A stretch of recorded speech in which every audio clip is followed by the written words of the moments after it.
The Shedeur Sanders situation in Cleveland has dragged on far too long, and if the Browns truly want to move forward, they need to end it. Right now, former Browns quarterback Baker Mayfield is lighting up the NFL with the Tampa Bay Buccaneers.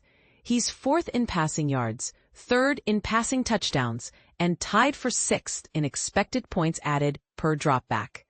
Once criticized for crumbling in late-game situations, Mayfield has flipped that narrative entirely. With the Bucs leading the NFC South, he's even being mentioned in early MVP conversations.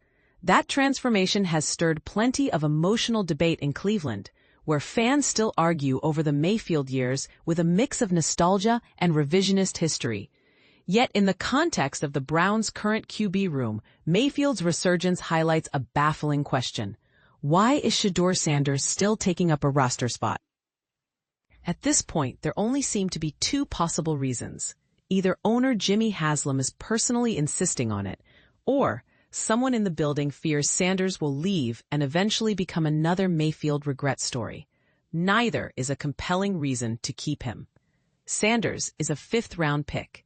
Historically, fifth-round quarterbacks rarely turn into long-term starters. The list of notable exceptions is painfully short.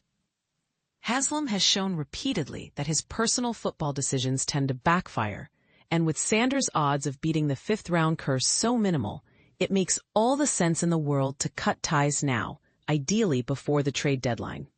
Sanders hasn't played a meaningful snap since August 23rd, yet the team and the media keep circling back to talk about him. That obsession has become even stranger since the Browns traded veteran Joe Flacco, formerly their starter and respected locker room leader. Logic says this should have opened a path for Sanders to be promoted to backup, yet coach Kevin Stefanski strongly hinted Bailey Zappe will get that role instead. If Zappe, from the practice squad, is viewed as a more reliable option than the supposed developmental project they've protected on the active roster, what's the point of holding Sanders hostage there? Carrying him while elevating another QB above him is an unprecedented move. The Browns have built a reputation for courting chaos, from bizarre off-field incidents to quarterback disasters. Their history is littered with wild distractions, from Jeff Garcia's highly publicized bar fight involving his partner to Johnny Manziel's implosion, Odell Beckham Jr.'s alleged pleas to opponents mid-game to get him out of Cleveland, and the ongoing Deshaun Watson saga. Now Sanders, a third-string QB, is absorbing an outsized share of attention. Coach Prime himself responded to Flacco's departure with indifference toward the Browns. But eagerness to support Sanders personally, fine. Yet at what point do the Browns act like a mature organization instead of one stuck at the kids' table of the NFL? They've had a staggering 41 starting quarterbacks since 1999, and Dillon Gabriel, the rookie now starting, could easily be swapped out for yet another next year. League conversations about Sanders aren't rosy. In fact, you'd be hard-pressed to find a single team that believes he's ready to help them win right now. If that belief existed, Sanders wouldn't have slid to round 5. Fans may cling to the idea that Cleveland's incompetence is to blame, but if Bailey Zappe, yes, Bailey Zappe, inspires greater trust from a franchise that's been starving for QB stability for a quarter-century, that says it all.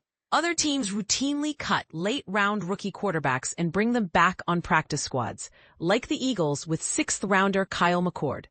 Cleveland, however, insists on holding Sanders on the 53-man roster to prevent poaching, even as they prepare to leapfrog him with Zappe.